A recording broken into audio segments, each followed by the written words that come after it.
Good morning बच्चों, राधे राधे। आज मैं आपके लिए 10वीं वर्ग के छात्रों के लिए इनके हिंदी के पुस्तक गोदली के काव्य खंड का तृतीय पुष्प अर्थात तृतीय पाठ लेकर आया हूं। इस पाठ में घनानंद के 2 सवैये दिए गए हैं। प्रथम सवैया की व्याख्या तो मैंने कर दिया, दूसरे सवैये की व्याख्या आपके पास लेकर आया हूं। इस सवैये का बोल है, मो असुआ नहीं लय बरसो, मेरे आंसुओं को ले जाकर बरसा दो। यहां पर घनानंद बादल की सहायता से अपने आंसुओं को सुजान के आंगन तक पहुंचाना चाहता है। घनानंद बादल से निवेदन करते हैं कि हे बादल, तुम तो सभी पर उपकार करते हो, थोड़ा मेरे पर भी उपकार कर दो। मेरे दर्द रूपी, मेरे प्रेम रूपी आंसुओं को सुजान के आंगन तक पहुंचा दो। यही निवेदन करते हैं। तो इस सवैये का व्याख्या इस प्रकार किया जा सकता है, पर काजही देह को धारी फिरो, पर जन जथारत है दरसो। निधि नीर सुधा की सम्मान करो, सब ही विधि सजनता सरसो। घन आनंद जीवन दायक हो, कछु मैरी पीर ही परसो। कब हुआ विसासी सुजान के आंगन, मुअसवानी ले बरसो।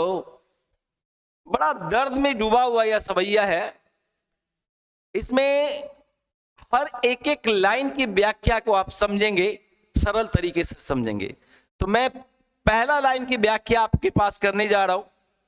परकाजही एक शब्द आया है, इसको शब्द परकाजही परोपकार के लिए, कोई व्यक्ति जब दूसरे पर उपकार करता है तो इसको परकाजही कहा जाता है ना। देह का अर्थ शरीर होता है, यहां पर और वर्ड है, बाकी तो सब आसान बड़े। एक परजन है, परजन का अर्थ बादल होता है, परजन का अर्थ बादल होता है। एक और शब्द एक यहां पर आया, जथारथ। जथारथ, जथारथ का अर्थ होता है पदार्थ के समान। जथारथ का अर्थ होता है पदार्थ के समान। तो इस प्रकार पहली पंक्ति में देखिए क्या कहा जा रहा है। पहली पंक्ति में घनानंद कहते हैं कि हे मेघ, तुम्हारा नाम बादल बिल्कुल सही है, क्योंकि तुम दूसरों के लिए बादल का रूप धारण करते हो, अपने लिए बादल का रूप धारण नहीं करते हो तुम। आप भी जानते हैं कि बादल अपना रूप धारण करता है और इस पृथ्वी वासियों को अपने रस से सराबोर कर देता है। बादल अपना रूप धारण करके पृथ्वी पर बरसता है, पृथ्वी पर हरियाली छा जाती है। अगर बादल ना बरसे तब क्या होगा सोचिए, पृथ्वी पर पानी का अकाल पड़ जाएगा, सूखा पड़ जाएगा। तो बादल क्या करता है, वो अपना कोई स्वार्थ बादल का नहीं होता है। वो अपने लिए बादल अपने शरीर को धारण नहीं करता है, वो तो दूसरों के लिए शरीर को धारण करता है, शरीर को धारण करता है और इस पृथ्वी वासियों में हरियाली फैला देता है, खुशियों का संचार कर देता है। तो यहां पर घनानंद कहते हैं, परकाजही देखो धारी फिरो, पर जन जथारथ है दरसो। कहते हैं कि हे मेघ, तुम्हारा नाम परजन बिल्कुल सही है, क्योंकि तुम दूसरों के लिए शरीर को धारण करते हो, अपने लिए शरीर के धारण नहीं करते हो। यहां पर घनानंद कहते हैं बादल से कि हे मेघ, हे बादल, तुम्हारा नाम परजन सही है, तुम्हारा नाम बादल बिल्कुल सही है, क्योंकि ये बादल का रूप जो तुम धारण करते हो अपने लिए नहीं, दूसरों के लिए, पृथ्वी वासियों के लिए अपने शरीर को धारण करते हो। तो तुम्हारे जैसा निस्वार्थ और कौन हो सकता है। फिर ये दूसरे लाइन में कहते हैं, दूसरा लाइन, निधि का अर्थ होता है खजाना, निधि का अर्थ होता है खजाना, नीर का अर्थ होता है जल, सुधा मतलब अमृत, सुधा का अर्थ होता है अमृत। एक और वर्ड है यहां पर, सजनता, सज्जन, सजनता का अर्थ होता है सज्जन, सज्जन।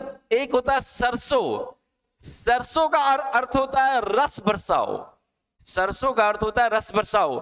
देखिए दूसरे लाइन में घनानंद क्या कहते हैं, तुम तो समुद्र के खारे पानी को भी अमृत के समान बनाकर यहां वहां बरसकर जीवन का संचार करते हो और अपनी सजनता का परिचय देते हो।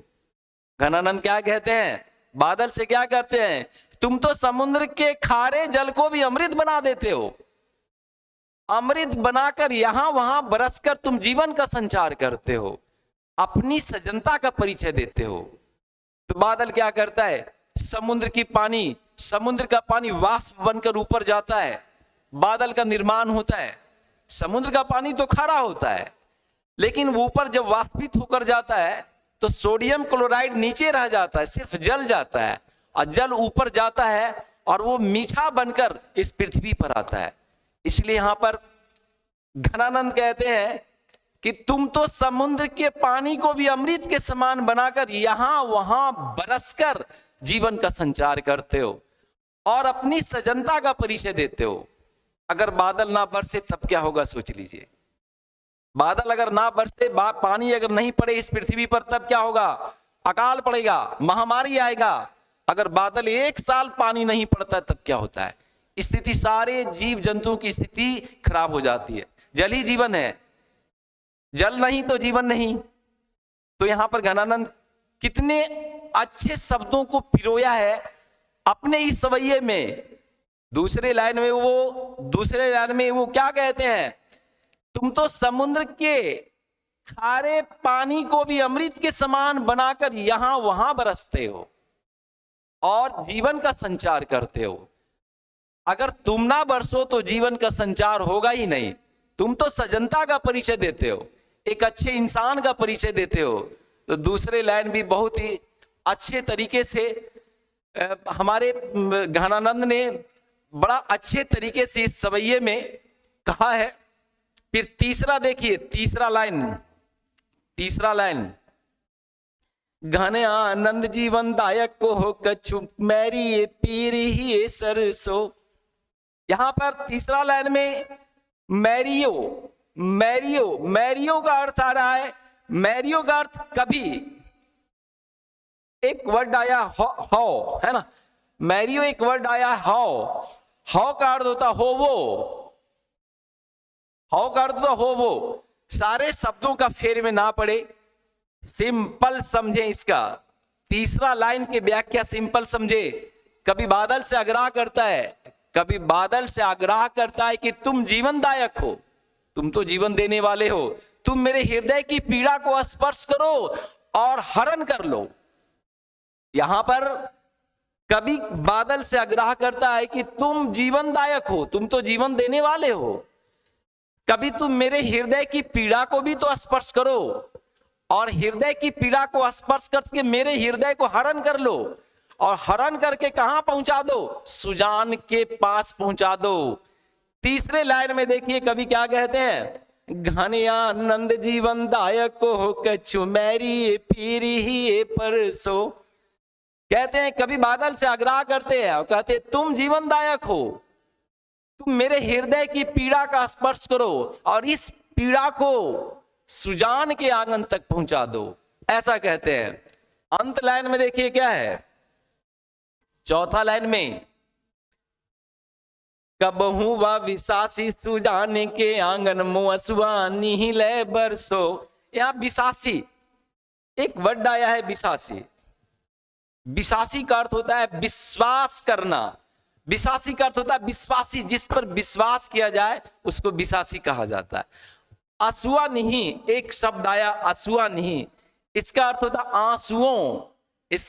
है आंसुओं। तो ये चौथे लाइन की व्याख्या बड़ा अच्छे ढंग से आप सुनेंगे। कबहू व विशासी सुजान के आंगन मुअसुआनी ले बरसो। कहते हैं हे विश्वासी, किसी भी समय मेरे पीड़ा रूपी आंसुओं को लेकर सुजान के आंगन में प्रेम रूपी अमृत बरसा दो। यहां पर घनानंद कहते हैं कि हे विश्वासी, तुम पर सभी विश्वास करता है, मैं भी तुम पर विश्वास करता हूं। कभी मेरे पीड़ा रूपी आंसुओं को ले जाकर सुजान के आंगन में पहुंचा दो, ताकि मेरे प्रेम रूपी पीड़ा का दर्द हो सके। अपनी दर्द को आंसुओं के सहारे वे सुजान के आंगन में पहुंचाना चाहते हैं। सोच लीजिए कि ये घनानंद अपनी प्रेमिका सुजान से कितना प्रेम करता है। वो अपने आंसुओं को, जो आंसू बह जाता है वो अपने आंसुओं को सुजान के आंगन में बादल के द्वारा पहुंचाना चाहते हैं। अपने तो खुद जा नहीं सकते, लेकिन वो कहते हैं, बादल से यही कहते हैं हे विश्वासी, हे बादल, तुम मेरे पीड़ा को, तुम मेरे दर्द को, तुम मेरे आंसुओं को, ये आंसुओं रूपी दर्द को सुजान के आंगन तक पहुंचा दे। यही विनती करते हैं। कौन? घनानंद विनती करते हैं। तो इस प्रकार आपने इसकी व्याख्या बहुत ही सरल तरीके से सुना, बहुत आसान और सरल तरीके से सुना। इसमें प्रेम रूपी पीड़ा का दर्द है। किसका दर्द है? ये दर्द किसका है? ये घनानंद का दर्द है। घनानंद अपने आंसुओं को पहुंचाना चाहते हैं। कहां? अपनी प्रेमिका सुजान के आंगन में पहुंचाना चाहते हैं। किसके द्वारा पहुंचाना चाहते हैं? बादल के द्वारा। बादल से विनती करते हैं कि हे बादल, तुम तो दूसरों के लिए अपने शरीर को धारण करते हो, तुम दूसरों के लिए बरसते हो, अपने लिए नहीं बरसते। तुम्हारा अपना कोई स्वार्थ नहीं है। अरे कभी मेरा भी सुन लो, कभी मेरा, जब तुम दूसरों का काम करते हो तो मेरा भी काम कर दो। तुम मेरे भी आंसुओं को सुजान के आंगन तक पहुंचा दो, ताकि मेरे प्रेम की पीड़ा उसको समझ में आ सके। सोच लीजिए, ये हमारे घनानंद सुजान से कितना प्रेम करते थे। तो आज आपने सुना, घनानंद के दूसरे सवैये की व्याख्या सुना। अगले वीडियो में मैं इसके जो प्रश्न उत्तर होंगे बड़ा सरल तरीके से आपको समझा दूंगा। तो अगले वीडियो का इंतजार कीजिए, इनके प्रश्न उत्तर का। तब तक जय हिंद, जय भारत।